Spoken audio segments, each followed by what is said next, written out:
So you want to be a better Lego builder. I'm going to show you a quick and easy technique you can use to build more realistic looking stone walls like this one, and let's get started. So some of the pieces that you're going to need, I have them laid out here, are first of all what you want to do is you want to pick your primary color that your wall or castle or anything like that is going to be in. In my example, I'm using tan because I'm building a minifig scale Hogwarts MOC, so most of it is tan. But you also want to choose usually two other additional colors that you can use to accent that. So I've got dark tan and medium nougat right there. You know, for example, if you're going to build in like a gray scale, you could use dark bluish gray, light bluish gray. You could throw in some of the old grays from the late 90s if you have some of those pieces laying around, or you could throw in olive green for resembling moss growing over some of the stones. But it's important to have three colors because you want some variety in your build. Next, I'm using these 1x1 round bricks. I would use these sparingly, but I think a few here and there really do, kind of add some extra texture and detail to the build. And then you want plates of various sizes in all three of your colors. Also, most importantly, some of these round 1x1 plates. I call them nubbins. I don't know why, we just do. But you'll want some of those as well as some other plates as well. And then these profile bricks or masonry bricks, whatever you want to call them. You'll want those in as many colors as you can find in your color scheme.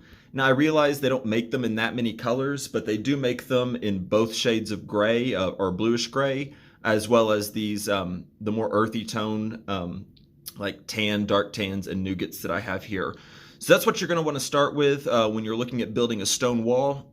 And now let's look at how some of these techniques are utilized in actually creating something that resembles a wall like what I've got here. Excuse me. So some of the techniques that we're using is obviously when you're building this, the key is that you want it to look busy and you don't want any kind of pattern. So you want to kind of randomize your placement of these bricks.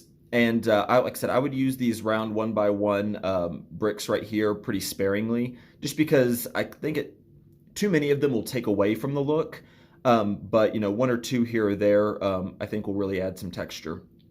But if you notice, I have the tan masonry bricks here. I'm also using dark tan, and then there's the medium nougat ones.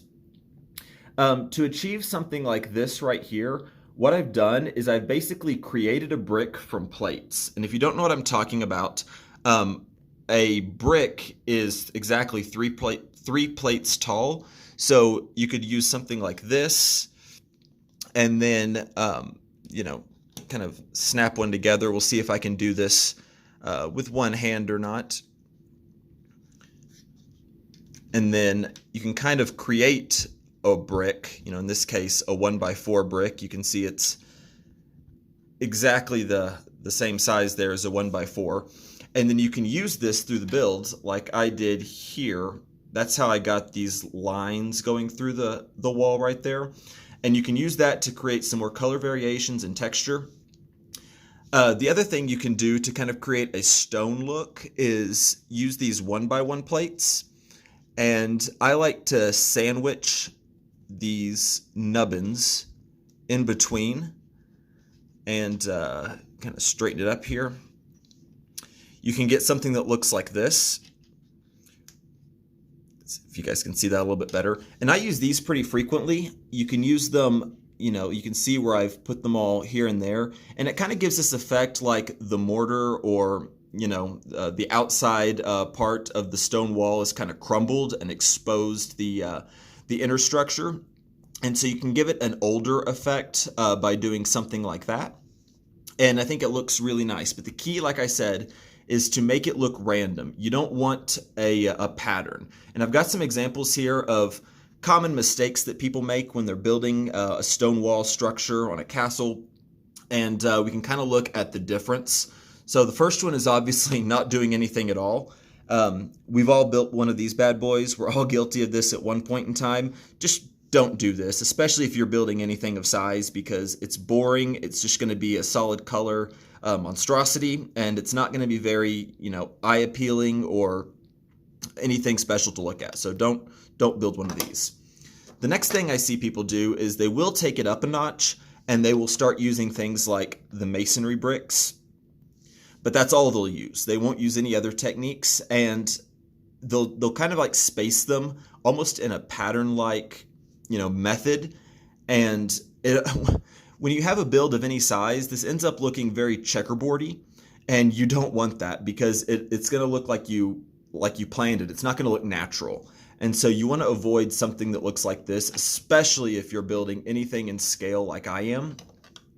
And the other thing is then people will go another step further. And yes, this looks better. They'll use masonry bricks of, multiple colors like we talked about earlier. But once again, if you're building anything in scale or size, this is still going to look very checkerboardy and it won't look natural. The key with Lego when you're building something large is that you want people to see the overall build, but then you want to draw their eye inwards. And the way you can do that is by putting little details like this in your build to really just take it up a notch and make everything pop and look interesting. You don't want to have a huge build but not have it look interesting. Now, if you want to see what this looks like on a larger scale, let's flip over to my Hogwarts MOC.